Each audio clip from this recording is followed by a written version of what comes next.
Hello and welcome back to another episode of Car Time. It is once again officially the car time. I am Aaron Brown. I'm Justin Westbrook. So what are we doing today? Today, we're gonna talk the news, and then we're gonna have a Cargument about coupes. Coupes.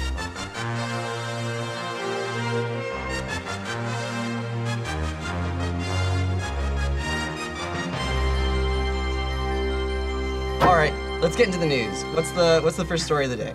So the Supra, a car that people love to talk about and people love to care about, the new Supra, the 9D, Car and Driver put their test car on a dyno, which if you don't know, is how you do horsepower counts and it helps with tuning and whatever, but to get an accurate count of how much power the Supra was putting out. So if you're doing like really in-depth car reviewing, you want all the statistics for yourself, they do 0 to 60, whatever. And they found out that the car puts out a whole bunch more torque than Toyota says it actually puts out, which isn't terribly uncommon in the industry for an automaker to say that it does this much. I feel like they're usually trying to play it safe or whatever. So what are the power figures? So the Supra, as Toyota says, it comes with 335 horsepower from the factory. And 365 pound-feet of torque. That is 365 pound-feet of torque. But according to the Car and Driver dyno test, they counted it getting 339 horsepower, a little bit more power, and 427 pound-feet of torque, which is a whole bunch more torque. A whole bunch more torque. It's 60 more torque. Justin here did the math. I did the math. Genius, absolute It's genius. the glasses. I mean, that's a lot more torque. If I were a Supra buyer, which there surely will be some, I would be pretty happy to know that the car could potentially come with a little more torque and a little bit more power. For clarity, they use a Dynojet all-wheel drive dynameter, not torque machine, dyno. A lot of dyno in that sentence. I love a good torque machine. Yeah, but it's very important to know what they tested it on because you can tell us. Dyno results are, it turns out, not as straightforward as it would be. You would think you just pull the car up, you strap it down like it's a dinosaur in Jurassic Park, and you have it scream its lungs out and get all the power down, and then measure what happens. But it turns out, as friend of the site, Bozy Tatarovic pointed out in response to the Car and Driver article on Twitter a couple days ago, there's actually a lot more formulation that goes into measuring a dyno's results. Sometimes, obviously, it's not going to be the same, or typically it's not going to be the same type of machine that BMW and Toyota used when they measured the original power figures of the car. They're also using probably a conservative estimate just to make sure that they don't publish anything that seems inaccurate after people buy the car. And then the dyno that Car and Driver tested it on is probably going to give different results just because of the nature of it being a different machine. And so there are some things you can do. You can look at other cars the dyno has tested, and you could see like, you can kind of compare the cars, or there's actually formulations you can go into and calculate the differences. So it doesn't really look like Car and Driver. They may have done it behind the scenes, but there's no mention of it in the article. And so Bozy was just pointing out that like there's a lot more behind this that you should be looking into. Yeah, I think it's just fair to say like we're just trying to stay away from blanketly stating that all Supras have more torque and more power. Yeah. Because all these cars are at least slightly different. Yeah, the thing is, every Supra is going to be slightly different. Every dyno is going to be slightly different. Yeah. Every shop is going to be slightly different. The weather might be different, and that could have an impact. But it is safe to say that like that amount of more torque, that's a lot and noticeable. Oh. Very interesting. 60 more pound-feet. That doesn't seem like an anomaly. I don't know. We'll see. So I also just want to take a moment to talk about the motorsport world, and the whole automotive world took a huge loss this week when Niki Lauda passed. Yeah, 3-time Formula 1 world champion Niki Lauda passed away at the age of 70 after undergoing kidney dialysis this past weekend. If you don't know, Niki Lauda, he became very famous back in the 70s when he was severely burned in a crash at the 1976 German Grand Prix. He came back, though, just 6 weeks later and raced again, making him known for being a very motivated figure in the automotive world. Along with his 3 world championships, he went on to do advising work when he stopped racing for very notable teams like Ferrari, Jaguar, and then most recently Mercedes, where he was very influential in all of the recent success that they've experienced. If you didn't know, he was actually one of the characters in a movie about his life and his rivalry with James Hunt. The movie was called Rush, came out in 2013. It's probably how a lot of us younger people came to know him. No, Niki will be missed. Yeah. He's a true legend. All right, but moving on. Are you ready to cargue? Cargument. Do you know how to cargue? carguing today? What do we got? So part of my leave of absence from this show, I was out in Austria driving the new Porsche Cayenne. But you have to brag, Justin. There was something. Okay. Tell you what. The Cayenne Coupe. I'm so sorry. It was a Cayenne coupe. Oh. I'm a coupe man myself. Coupe. You're gonna keep calling it Coupe. coupe. Well, I'll probably forget halfway through this card. God. But yeah, so you know, people are like, you know what?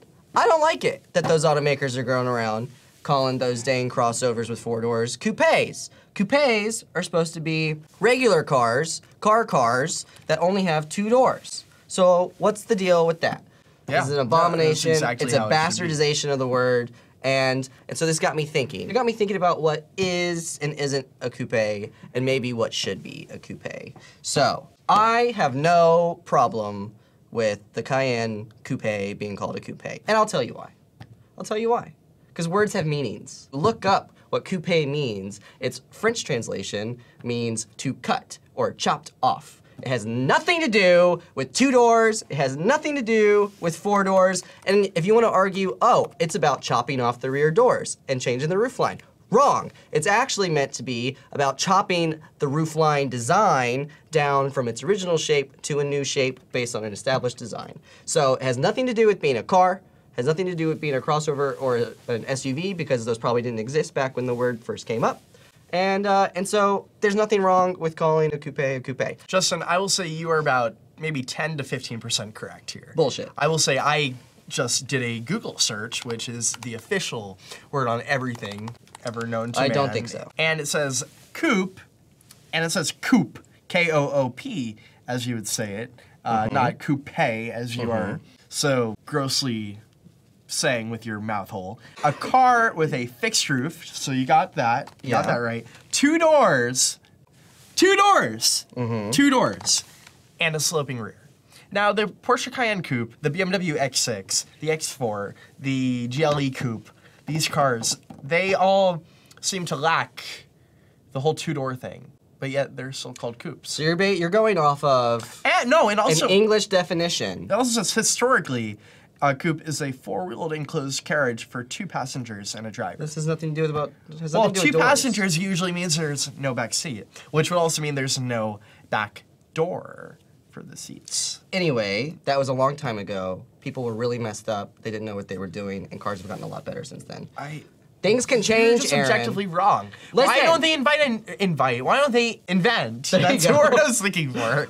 A new word. Or why don't they just call it a 4-door sloped crossover? Because that's not sexy. Call it a sloped crossover. Marketing teams are going to throw that out the window. A sloped crossover. Why should they? Why should snowboard? Why should they go out and steal another automotive term, which everyone in the world knows to associate with cars like the Mustang, the other coupes of the world that they exist. Sure. Vantages, Camaros. I will just say, you looked up the English definition. It says origin French, but that's the English definition of coupe, which is why it's pronounced K-O-O-P, coupe, because you're looking at English. We are in America. So a coupe in the French sense of the word, in the French translation, can have 4 doors. And there's nothing wrong with it. And I'll tell you why. It's because the industry, the automotive industry, the people who build the cars, the people who design the cars, the people who engineer the cars, originally applied the word coupe to their cars. And they just so happened to all do it to 2-door vehicles for a long time. Now those same people and those same professions in the same industry are applying that word to a new definition of vehicle. Yeah, but we have to go with it because they put it in the name, and then that becomes SEO, search engine optimization, and then that means that I have to write about it. A whole bunch of garbage buzzwords because you work in media. These are bullet points. No. This is how new topics and new ideas seep into the common culture and the mainstream. That's how it happens. It starts with the people supplying. But this is not a new idea. They are appropriating, for lack of a better word, a word that, first of all, you admitted came from French culture and turned into one thing which has been used for decades. We know it as a 2-door coupe, a car that has two doors, that term has been used, and now everyone who's ever bought a coupe or has ever bought a car in America understands that a coupe means a car with two doors. But now they want to change the word that they already appropriated and make it even worse because they are too lazy to come up with another automotive term to sell sloped roof crossovers. I will just say, cars that honestly should not even exist. why shouldn't they exist? Because why don't you just buy a normal It's crossover? style. It's all about style. So why don't you call it Mercedes-Benz Geely Style? Because that sounds stupid. It sounds like a bad translation of something. What is it? This is a bad translation of something. No, specifying it down to a two-door car is a bad translation when it actually means this broad general term of chopped off and cut.